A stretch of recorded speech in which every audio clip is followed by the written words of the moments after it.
কথাগুলো মনোযোগ সহকারে শুনেন কি বলে, তারপরে আমি কিছু কথা বলতেছি।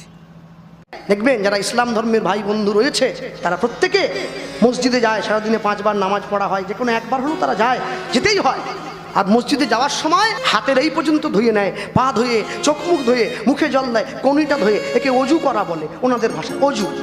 বিজ্ঞান বলছে যদি কোনো মানুষের মস্তিষ্ক চঞ্চল থাকে, যদি কোনো মানুষের মাথা গরম থাকে, মন যদি চঞ্চল থাকে, হাতের কনুইতে জল দিলে মন ঠান্ডা হয়।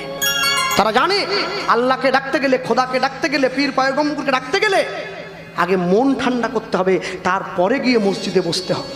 আর সেই আমি হিন্দু বাড়ির ছেলে হয়ে আমাকে মুসলমান শিক্ষা দিয়ে দিল, আমি তাকিয়ে দেখছি।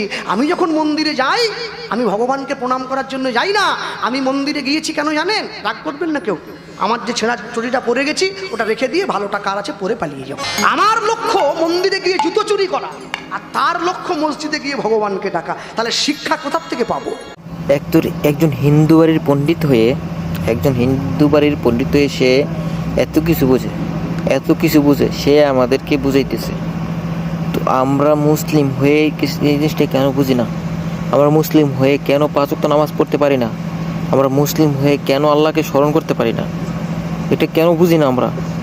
ওই বোঝে যে কোনোতে জল দিলে মন ঠান্ডা হয়, শীতল হয়। তাহলে আমরা মুসলিমরা একটু কেন বুঝি না?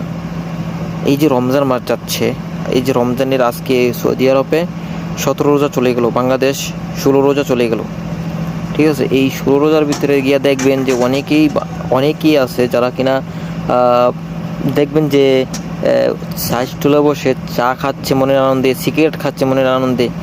কেন ভাই? তুমি মুসলিম, ভয় করো, তুমি আল্লাহকে ভয় করো, তুমি বুঝো দুনিয়াটা এত সোজা না ভাই। দুনিয়াটা অনেক কঠিন, অনেক শিক্ষা দেয় দুনিয়ায়, অনেক কিছু বুঝায়। মানুষ এসে চলতে গেলে পকেটে যদি 2 টাকা না থাকে, একবার তোমার বন্ধু তোমার পাশে থাকবো না। তাহলে তোমরা কেন বোঝো না যে নামাজ না পড়লে, আল্লাহর ইবাদত না করলে, 5 ওয়াক্ত 5 বার আল্লাহ পাক রব্বুল আলামিনের পাক পবিত্র মসজিদে ইমাম সাহেব উনি 5 বার আজান দেয়। একটা মুসল্লি যেন গিয়ে নামাজ পড়ে, যে মুসল্লিগুলো আছে মহল্লার ভিতরে, মুসল্লিগুলো যেন যায়, নামাজ যায়, মসজিদে নামাজ পড়ে, আল্লাহকে ডাকে, আল্লাহকে স্মরণ করে। তাহলে আমরা মুসলমান হয়ে